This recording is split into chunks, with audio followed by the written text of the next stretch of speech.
जय हिंद दोस्तों, कैसे हैं आप सभी। मैं आशा करता हूं कि आप सभी लोग स्वस्थ होंगे और आप सभी का पढ़ाई बहुत अच्छे से चल रही होगी। तो मैं डीआई फैकल्टी जो कि बीपीएससी 70वीं मेंस के लिए डीआई सिखलाने वाला हूं। तो आइए, आप सभी का स्वागत है जीएस हब सिविल सर्विसेज में, जिसमें आज आप देखने वाले हैं profit and loss and average. इससे पहले के क्लास में आप देखे थे परसेंटेज और रेशियो एंड प्रोपोर्शन, दोनों का बेसिक बहुत ही अच्छे तरीके से कंप्लीट करवाया गया था। हमें उम्मीद है कि उसमें आप सभी को बहुत अच्छे से समझ में आया होगा। उसी प्रकार हम इसमें समझाने का प्रयास करेंगे। इसमें आप देखने वाले हैं प्रॉफिट एंड लॉस और एवरेज, यानी लाभ और हानि और औसत से संबंधित बेसिकली आधार पे ही हम लोग क्या करेंगे कि छोटे छोटे प्रश्नों से शुरुआत करेंगे और हम लोग स्टैंडर्ड मेंटेन करते हुए, स्पीड को मेंटेन करते हुए, स्टेप को मेंटेन करते हुए और आने वाले समय में, और वो समय बहुत जल्द आने वाली है, 2-3 वीडियो के बाद आपको यह समय मिलने वाली है कि हम लोग क्या करेंगे कि स्टेप बाय स्टेप चीज़ों को कंप्लीट करते हुए चलेंगे, स्पीड मेंटेन करेंगे। हर तरीके से आप लोग को क्या करना है कि 72 में 72 का सफर पूरा करना। तो चलिए हम लोग बिल्कुल बेसिक से शुरू करते हैं और आइए हम इसमें देखते हैं प्रॉफिट एंड लॉस से संबंधित कुछ महत्वपूर्ण बातें और इसका बेसिक। तो चलिए यहां पे देखिएगा कि profit and loss, profit and loss जिसको हम लोग हिंदी में बोलते हैं लाभ और हानि। लाभ और हानि, लाभ और हानि। देखिए, लाभ और हानि की बात कहां पे होती है, यानी प्रॉफिट एंड लॉस की बात कहां पे होती है। तो प्रॉफिट का बात वहां पे होता है जहां पे खरीद और बिक्री किया जाता है। जैसे में एक व्यक्ति कोई वस्तु बेचता है तो दूसरा व्यक्ति खरीदता है। जितना में बेचा और जितना में खरीदा उस पर निर्भर करता है कि लाभ हो रहा है या फिर हानि हो रही है। तो देखिएगा यहाँ पे बेचने के लिए और खरीदने के लिए हमारे पास तीन मूल्य की जानकारी होनी चाहिए, अर्थात 3 प्राइस के बारे में आपको कंफर्म पता होना चाहिए। जिसमें से पहला प्राइस जो है वह है हमारा कॉस्ट प्राइस। कॉस्ट प्राइस जिसको हम लोग बोलते हैं क्रय मूल्य, इसको शॉर्टकट में लिखते हैं सीपी यानी कॉस्ट प्राइस, जिसको हम लोग हिंदी में बोलते हैं क्रय मूल्य। क्रय मूल्य क्या होता है, यानी कॉस्ट प्राइस क्या होता है। तो एक ऐसा मूल्य जिस मूल्य पर कोई वस्तु खरीदी जाती है वह मूल्य हमारा क्या कहलाता है, तो कॉस्ट प्राइस कहलाता है, अर्थात क्रय मूल्य कहलाता है। दूसरा देखिएगा कि दूसरा प्राइस जो है वह हमारा है सेलिंग प्राइस।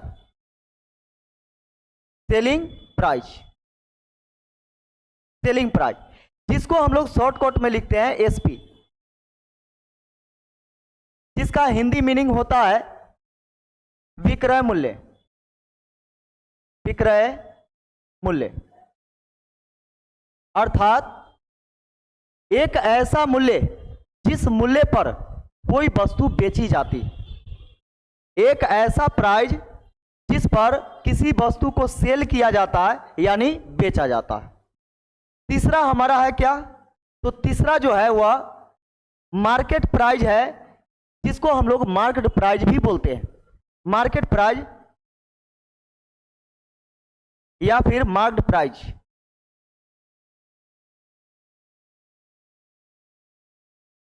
मार्केट प्राइस बोलते हैं, जिसको हम लोग शॉर्टकट में एमपी कहते हैं। एमपी मतलब मम्मी पापा वाला नहीं है ना, एमपी मतलब मार्केट प्राइस या मार्केट प्राइस। इसका हिंदी मीनिंग होता है अंकित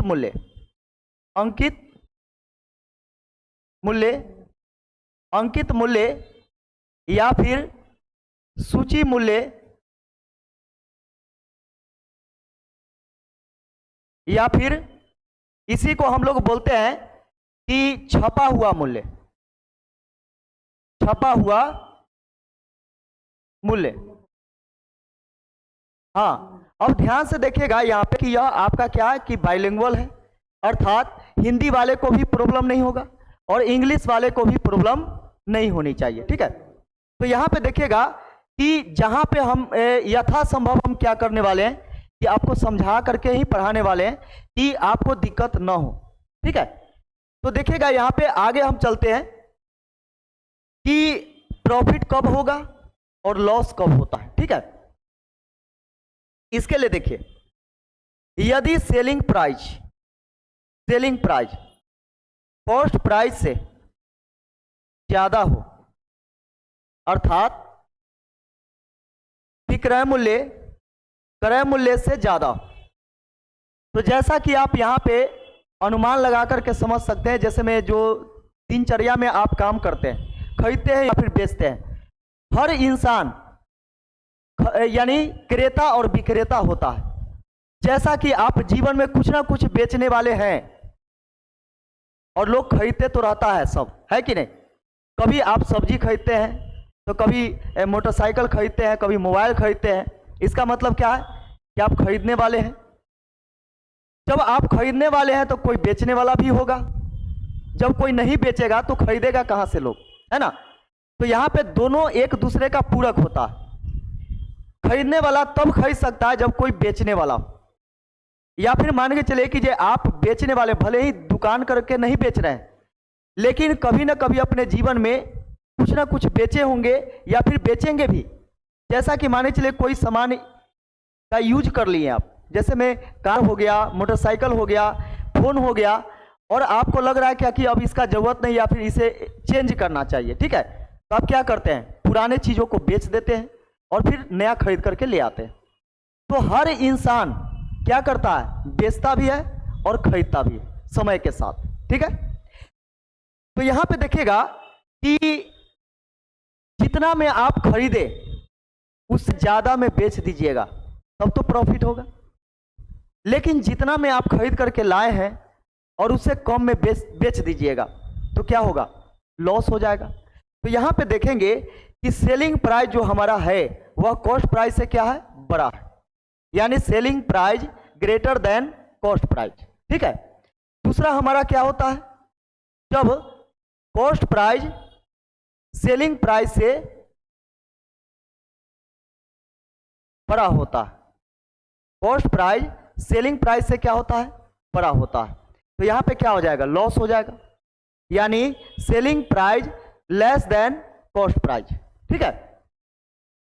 तो यहां पे आप देखेंगे कि जब सेलिंग प्राइस कॉस्ट प्राइस से ज्यादा हो तो यहां पे प्रॉफिट होगा। तो प्रॉफिट हम लोग कैसे निकालेंगे, प्रॉफिट यानी लाभ, लाभ हम कैसे निकालेंगे, तो देखिए लाभ कैसे निकालेंगे तो ध्यान से समझिएगा। जैसे मान के चलिए कि राम नाम का कोई व्यक्ति है और दूसरा जो है श्याम नाम का है। राम क्या किया कि 4 रुपया में कोई सामान खरीदा, खरीदा मतलब कॉस्ट प्राइस, ठीक है, और श्याम के हाथ इसे 6 रुपए में बेच दिया। कितने में बेच दिया, 6 रुपए में। तो 6 रुपए में बेच दिया, अर्थात राम के लिए यह क्या होगा, सेलिंग प्राइस। जितना में बेचा उतना सेलिंग प्राइस किसके लिए होगा, राम के लिए होगा। यानी राम कितना में बेचा, तो 6 रुपए में। राम खरीदा था कितना में, तो 4 रुपया में। लेकिन यहां पे देखिएगा कि श्याम के लिए अब कॉस्ट प्राइस क्या हो जाएगा, 6 रुपया। क्यों, क्योंकि श्याम खरीदा है किससे, राम से।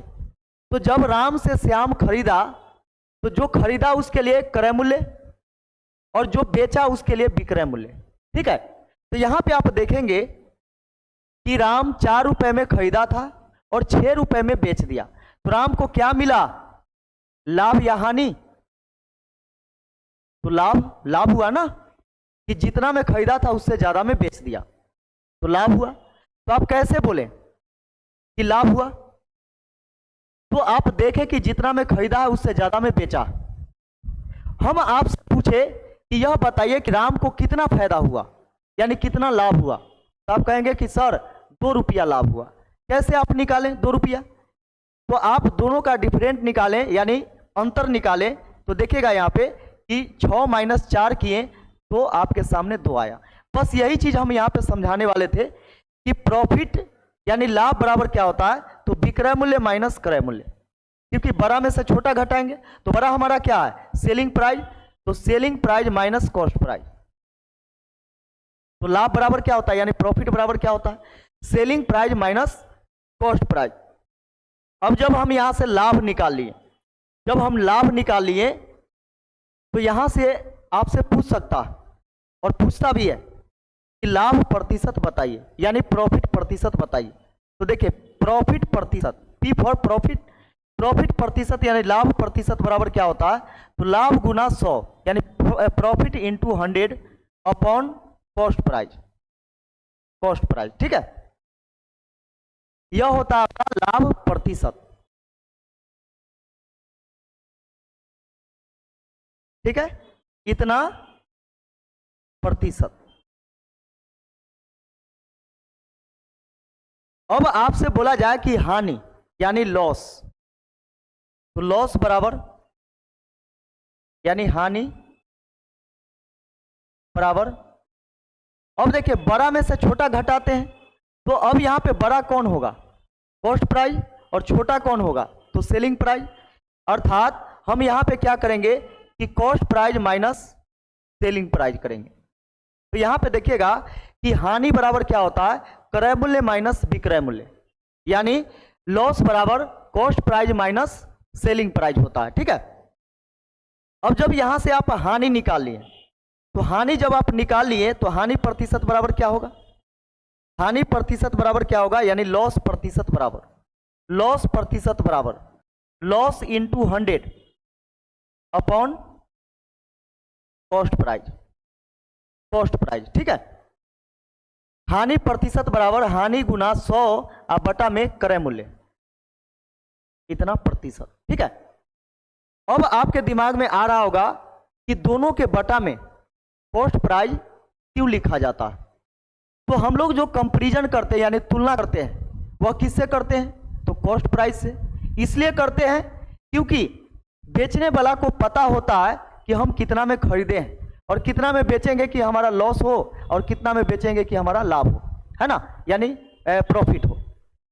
तो यह जो मूल्य होता है यानी कॉस्ट प्राइस जो होता है यह फिक्स होता है, कॉस्ट प्राइस जो होता है वह फिक्स होता है। ठीक है, अब इससे ज्यादा में बेचेगा तो प्रॉफिट होगा, कम में बेचेगा तो लॉस हो जाएगा। ठीक है, तो ये चीज यहां पे आप देख लिए कि लाभ या हानि दोनों निर्भर किस पर करता है, तो कॉस्ट प्राइस पर ही यह निर्भर करता है। ठीक है, अब आगे हम लोग बढ़ते हैं, तो आगे हम देखते हैं एक हमारा मूल्य है जो है हमारा क्या, मार्केट प्राइस यानी मार्केट प्राइस। ठीक है,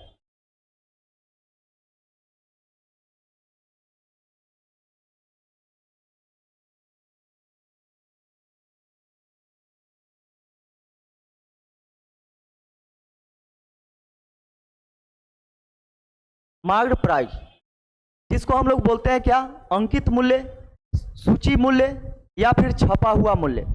अर्थात आप मार्केट में जाते होंगे, कोई सामान खरीदते होंगे, जब खरीदते हैं तो उसके पैकिंग के ऊपर एक मूल्य लिखा हुआ रहता है, यानी एक प्राइस छपा हुआ रहता है, यानी लिखा हुआ रहता है।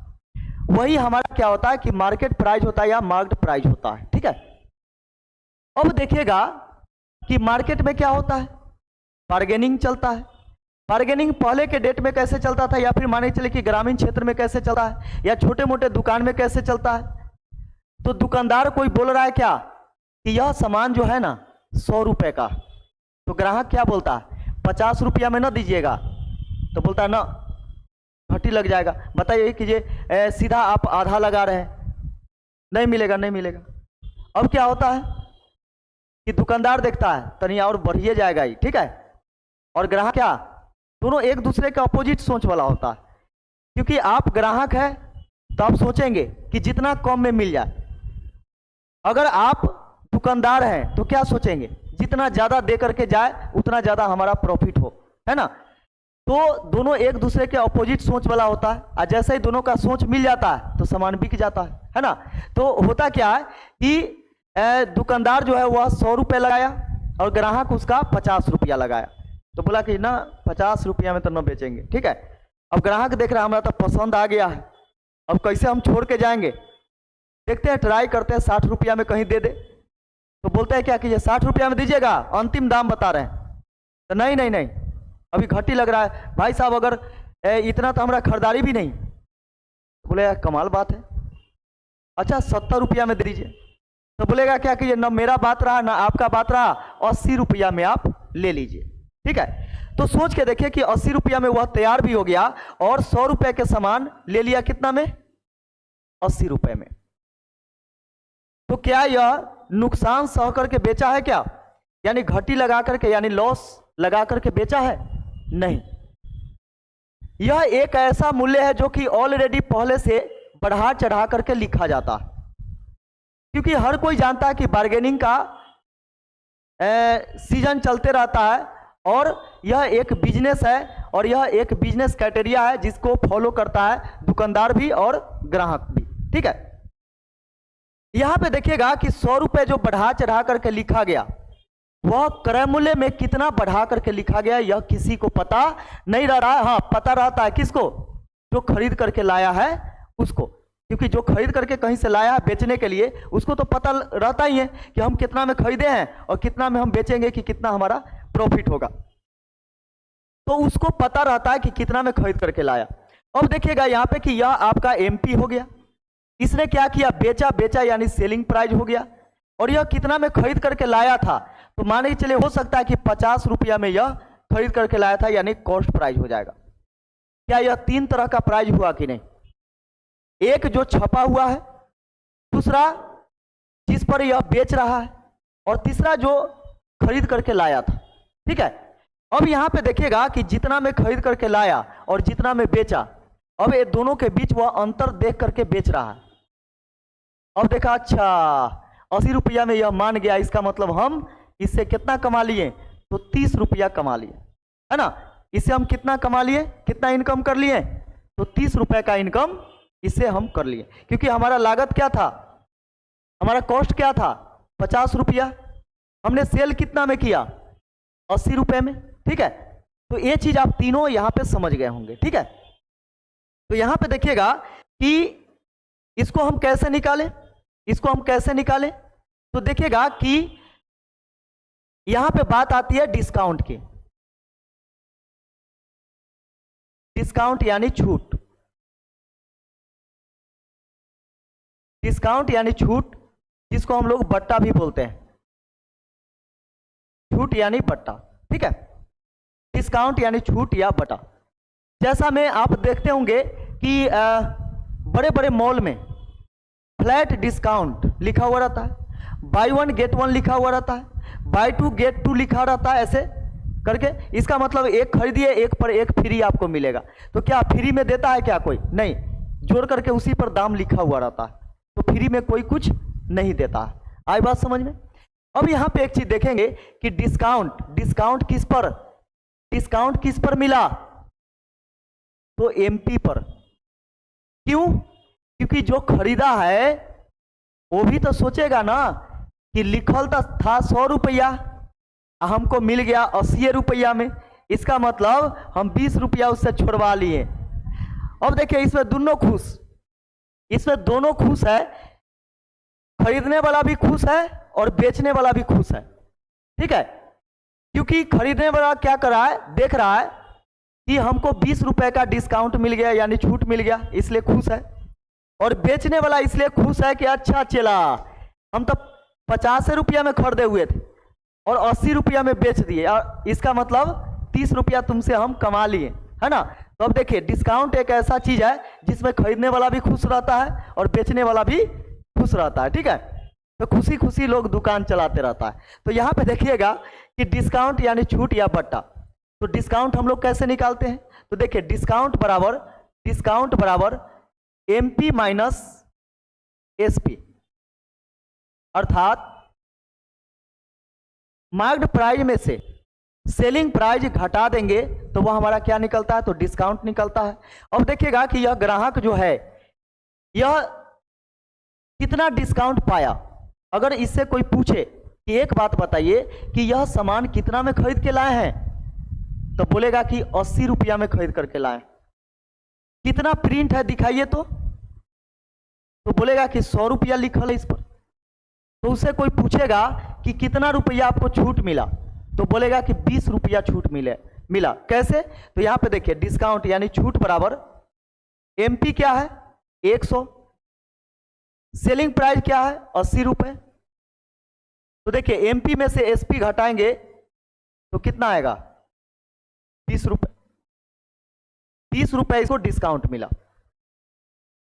तो फिर दूसरा व्यक्ति जो पूछ रहा है वह पूछेगा कि एक बात बताइए कि 20 रुपया आपको डिस्काउंट मिला, यह कितना प्रतिशत हुआ, कितना प्रतिशत हुआ। तो प्रतिशत निकालने के लिए कल ही के क्लास में यानी क्लास 2 में हमने यह सिखलाया है कि कैसे निकालते हैं। सबसे पहले तो उसको फ्रैक्शन में यानी भिन्न में बदलते हैं, और भिन्न आप जानते हैं कि अंश बटा हर, और अंश बटा हर में फिर से हम एक बार बताना चाहते हैं कि जो पूछा गया उसको ऊपर और जो हमारा मूल वैल्यू है यानी ओरिजिनल वैल्यू है उसको हम नीचे लिखते हैं। तो यहाँ पे देखिए पूछा गया किसके बारे में, तो 20 के बारे में कि कितना डिस्काउंट मिला, तो 20 रुपया डिस्काउंट मिला। किससे तुलना करना है यानी किससे कंपेरिजन करना है, तो एमपी से यानी 100 से, ठीक है, क्योंकि 100 में ना 20 रुपया का डिस्काउंट मिला है। और प्रतिशत में बदलने के लिए तो देखिए प्रतिशत का बेसिक पढ़ाए थे तो उसमें बोले थे क्या कि भिन्न को यानी फ्रैक्शन को परसेंटेज में बदलने के लिए क्या करते हैं 100 से मल्टीप्लाई करते हैं यानी 100 से गुना करते हैं। तो देखिए 100 से गुना कीजिएगा तो कितना आ गया बोलिए 20%, अर्थात इसको कितना डिस्काउंट मिला, तो 20% का डिस्काउंट मिला। तो यहां से क्या निकला, डिस्काउंट प्रतिशत निकला। तो देखिएगा यहाँ पे कि डिस्काउंट प्रतिशत बराबर क्या होता है। यहाँ पे हमने क्या लिखा, यहाँ पे हमने लिखा डिस्काउंट अपॉन एमपी इंटू 100, और इसका प्रतिशत भी हम लगाए हैं तो यहाँ पे क्या हो जाएगा प्रतिशत हो जाएगा, ठीक है। तो इन सभी बेसिक का वहां पे प्रयोग किया जाता है। बेसिक चीज आपको पता होनी चाहिए। तो अगले क्लास से हम लोग क्या करेंगे कि छोटा छोटा चीज यानी छोटा छोटा क्वेश्चन पहले करेंगे। जब क्वेश्चन आपको बनाने आ जाएगा फिर हम लोग बड़े क्वेश्चन के तरफ चलेंगे, ठीक है। और अभी आपको फिलहाल एक वीडियो मिल रहा है, छोटा सा वीडियो मिल रहा है, मतलब कि आप 40 मिनट 42 मिनट या आधा घंटा जो भी हो, लेकिन जस्ट आने वाले समय में समय को भी देखना है क्योंकि मेंस का डेट भी घोषित हो गया है। तो उसको देखते हुए हमें कम समय में क्या करना है, बेहतर तैयारी कंप्लीट करना। तो बिल्कुल घबराने की जरूरत नहीं है। अभी मान के चले कीजिए आपके सामने छोटा छोटा वीडियो मिल रहा है।